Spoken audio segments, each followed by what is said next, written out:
নমস্কার বন্ধুরা, অর্পিতা রেসিপিতে তোমাদের সবাইকে ওয়েলকাম। আজকে আমি বানাবো নিরামিষ ব্রোকলির একটি রেসিপি। এর জন্য দেখে নেওয়া যাক কী লাগছে। প্রথমেই লাগছে আমাদের ব্রোকলি, পনির, সর্ষের তেল, লবণ, কাশ্মীরি লঙ্কার গুঁড়ো, হলুদ গুঁড়ো, জিরের গুঁড়ো, ধনের গুঁড়ো এবং সামান্য পরিমাণে চিনি। আর এখানে আমরা আলুটা এভাবে কেটে নিয়েছি, আদা, গোলমরিচ, কাঁচা লঙ্কা, মটরশুঁটি, তেজপাতা, দারচিনি, লবঙ্গ, এলাচ। এবারে আমরা কড়াইতে তেলটা দিয়ে তেলটা একটু গরম হতে দেবো। আর ততক্ষণে আমরা পনিরের মধ্যে লবণ আর হলুদটা মাখিয়ে নেব পনিরটা ভাজার জন্য। দেখো সামান্য পরিমাণে লবণ দিয়ে দিলাম, দেখো হলুদও একটু দিয়ে ভালো করে পনিরের সাথে মিশিয়ে নিয়ে এবার তেলের মধ্যে পনিরগুলো ছেড়ে দিলাম।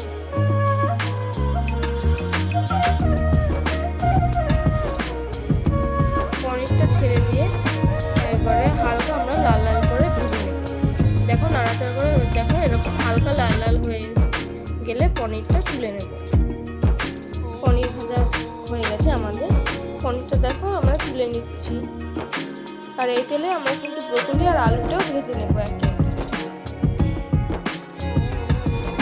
এরপরে আমরা আলুটা দিয়ে দিচ্ছি। দেখো দেখো বন্ধুরা, এখানে আলুগুলো ভেজে নেব। দেখো এখানে আলুর মধ্যেও কিন্তু আমরা সামান্য পরিমাণে লবণ আর হলুদ দিয়ে আলুটা ভাজছি। এখানে আলুটা ভাজা হতে দেয়। আর ততক্ষণে আমরা দেখে নেব যে মশলা পেস্ট করার জন্য আমাদের কী লাগছে। প্রথমে নিয়ে নিলাম আদা, গোলমরিচ, কাঁচা লঙ্কা। এটাই এই মশলাটাই আমরা বেটে নেব। এখানে সামান্য পরিমাণ দেখো এখানে জল দেব। সামান্য পরিমাণে একটু জল দিয়ে এই মশলাটা আমরা বেটে নেব।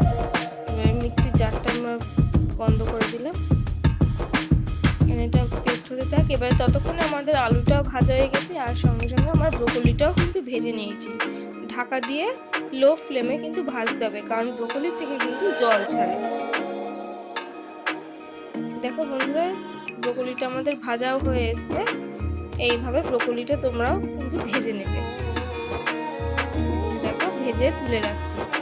আর আমরা কিন্তু রান্নার জন্য এখানে গরম জল ইউজ করি।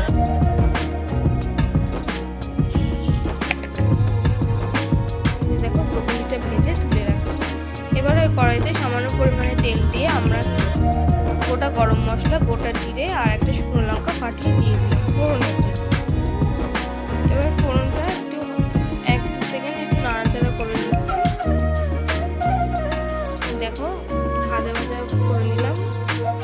করে নিয়ে এখানে যে আমরা মশলাটা বেটে রেখেছিলাম, আদা, কাঁচা লঙ্কা, গোলমরিচে, সেই মশলাটা এখানে দিয়ে দিচ্ছি। আর যখন এই মশলাটা দেবে তখন কিন্তু গ্যাসের ফ্লেমটা একদম লো করে নেবে, কারণ যেহেতু আদা দেওয়া, সেই জন্য আদা কিন্তু তেলের মধ্যে দিলেই কিন্তু ছিটে আসে। সেই জন্য তোমরা ফ্লেমটা একদম লোতে রেখে দেবে। আর আমি কিন্তু মিক্সির জারটা ধুয়ে একটু জলও দিয়ে দিলাম, যাতে আদাটা তিতো না হয়ে যায়। অনেক সময় দেখা যায় যে তেলটা গরম হয়ে গেলে আদাটা দেওয়ার পর কিন্তু অনেক সময় গ্রেভিটা কিন্তু একটু তিতো তিতো লাগে। দেখো এইভাবে আমরা মশলাটা কষিয়ে নিচ্ছি।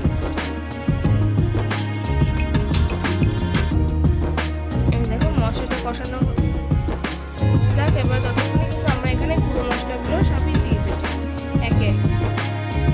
লঙ্কার গুঁড়ো, হলুদ গুঁড়ো, জিরের গুঁড়ো, ধনের গুঁড়ো আর চিনিটাও আমরা এখনই দিয়ে দিচ্ছি। আর এখানে দেখো একটু লবণও দিয়ে দিলাম, যেহেতু মশলাটা কষাচ্ছি সেই জন্য এখানে অল্প পরিমাণে একটু লবণ দিয়ে এবারে মশলাটা ভালো করে কষিয়ে নেব লো ফ্লেমে।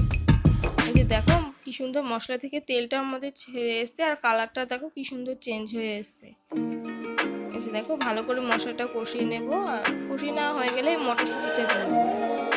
মটরশুঁটিটা দিয়েও আমরা কিন্তু ভালো করে মশলার সাথে মিশিয়ে নিচ্ছি। দেখো মিশিয়ে নেওয়া হয়ে গেছে। এরপর আমরা ভেজে রাখা আলুগুলো দিয়ে দিলাম এর মধ্যে। আলুগুলো দিয়ে এবারে ভালো করে মশলার সাথে আমরা কষিয়ে নিলাম। দেখো ভালো করে কষিয়ে নিচ্ছি। দেখো বেশ কি সুন্দর কালারটা এসে, লাল আর সবুজের যে মটরশুঁটির যে কালারটা। এবার আমরা ভেজে রাখা ব্রোকলিটাও কিন্তু দিয়ে দিলাম।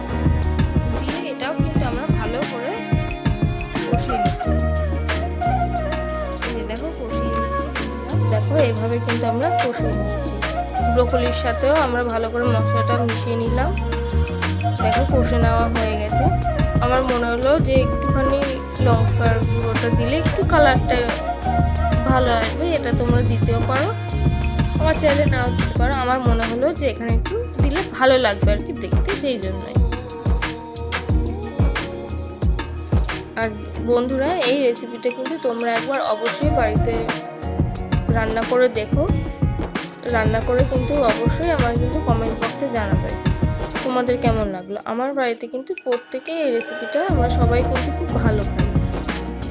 আর দেখো আমি কথা বলতে বলতে এখানে কিন্তু মশলাটা কষানোও হয়ে গেছে, আর আমরা কিন্তু এখানে গরম জল অ্যাডও করে দিলাম। দিয়ে দেখো জলটা দিয়ে এবার একটু নাড়িয়ে দিলাম, নাড়িয়ে দিয়ে কষে আসলে ঢাকা দিয়ে রেখেছিলাম আমরা। এবার পনিরগুলো দিয়ে দিচ্ছি, ভেজে রাখা পনিরটা। এখানে তোমরা দেখতেই পাচ্ছ, এখানে আমি দুটো পনির তুলে রাখলাম, যেহেতু ভাজা পনির খেতে বেশ ভালো লাগে সেই জন্য একটু পনিরটা আমরা তুলে রাখলাম। আর তোমরা কিন্তু প্লিজ কেউ কিছু মনে করো না। এবারে এবারে এটা ঢেকে দিলাম, ঢাকা দিয়ে এবারে এটা একটু হতে থাক। এবারে গ্রেভিটা তোমরা যে যেমন রাখবে সেটা রাখতে পারো, তবে আমি বলবো পার্সোনালি এটা একটু কষা কষা হলেই ভালো লাগবে। বেশ একটু খুব বেশি কিন্তু এটা ঝোল ভালো লাগবে না। এই যে দেখো ফুটে আসলো,